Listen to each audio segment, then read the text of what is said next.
Okay, we're gonna look at the 562. It's a good running saw. I've got this one sporting a 2-foot bar, ultralight. It's got the full house chain on it. I like the saw. When I first got this saw out of the box, the first couple times I went to start it, it seemed a little harder to start, or not really harder to start, but it took it a little bit. Sometimes it'd want to die, like the auto tune was trying to catch up or something. But the last couple times I started it, it's not been bad. So everything might be in full swing now, or it might have worked itself out or whatever. They did on this model of saw. They did change the filter. I know the old style filters that they put on this. A lot of people said they let particles come through it, and they put a filter on it like the 572 and the 592 sporting, and the 372s and the 395s, 390s, those kind of filters. The 562 has that kind of filter. Other than that, this saw is pretty well set up. It's just a littler version than the 572. We're gonna see how this thing starts up in the shop real quick, and then I'll tell you that we'll do a little cutting with all three of them.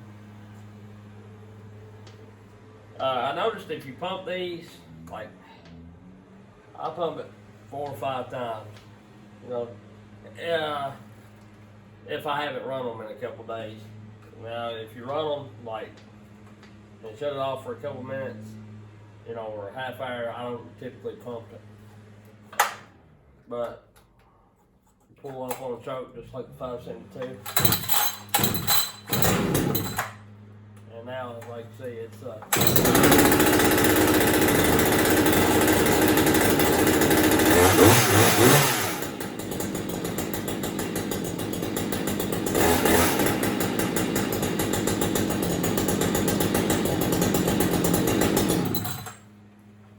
starts up just as good as the other one does now. But when I first couple times I started it, I was a little concerned about it, honestly. I thought, man, this thing ain't gonna be nothing like the 572 and the 592, but it does good. So anyway, we're gonna go out and do some cutting.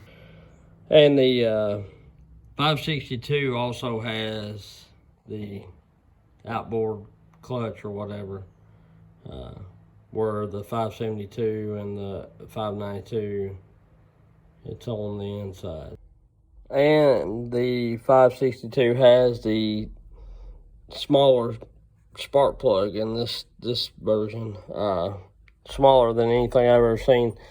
I've actually got a saw wrench that fits it somehow. I don't know where this came from or where I got it from. I think it came off of old concrete saw that I had that I used to cut steel with. But anyway, it is a little different spark plug. Alright, so I'm going to cut with the 562, the 572, and then I'll weigh the power head of the 562 full of gas and oil and everything.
This 572 has a 28-inch bar on it. It pulls it just fine, and it's pretty fast. So choke it, let it warm up. I may have to get me a different test one.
562, dogging it in, it's pretty close to the 562.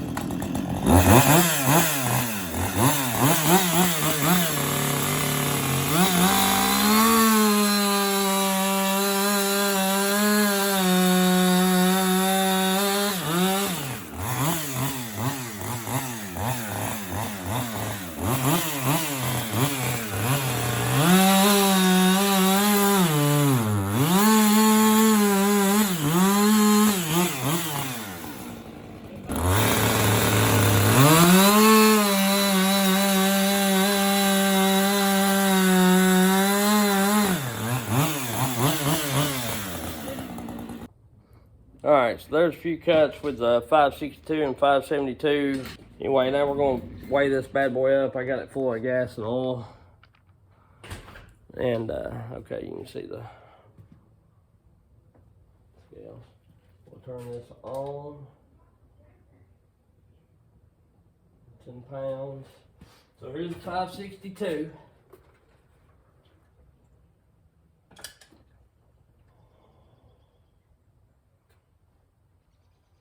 Full of gas and oil. It weighs 15 pounds, 15, 16. 15, 14 it dropped to. So it's bouncing between 15, 14, 15, 16 as you can see there. The 572 full of gas and oil weighed 1670. The 562 weighs 15, 16, 15, 14.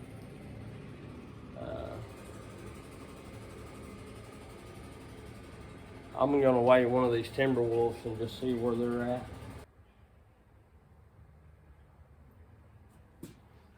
We're at 15, 18, 15, 15, 18, so they're about dead on even. 15, 20, I mean, they're splitting hairs, the Timberwolf and the 562 are. All right, so there's the 572 and the 562 cutting against each other. You've got the weights on it. You've seen it cut against the 572. There's really no need in. I was going to bring the 592 out, but there's really no need in it. We cut with it yesterday, and we cut against it with the 572. So, you know, I don't want to beat a dead horse. But anyhow, if you're on the fence about getting a 562,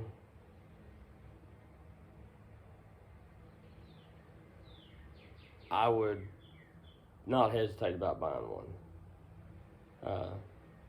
If you're in the need for that style of saw, class of saw or whatever, I really like it. It's lightweight. It's got great power, great chain speed. The 572 had the chain set up just like the 562 did. I hit the rakers. It wasn't a new chain. I hit the rakers on it. The only one that I run with a new chain was the 592, and that was yesterday. So these both had chains similar, which the 572 was pulling a 28-inch bar, and the 562 was pulling a 24-inch bar. But that's what I run on them, so that's what I wanted to pull them with. But it pulls the 2-foot bar, no problem. I cut hickory with it and white oak the other day, and it done just as good in the hickory and white oak as it did that half-dead maple out there. So anyway, appreciate you watching. Like, subscribe, hit the bell, do all that kind of stuff, and we'll catch y'all on the next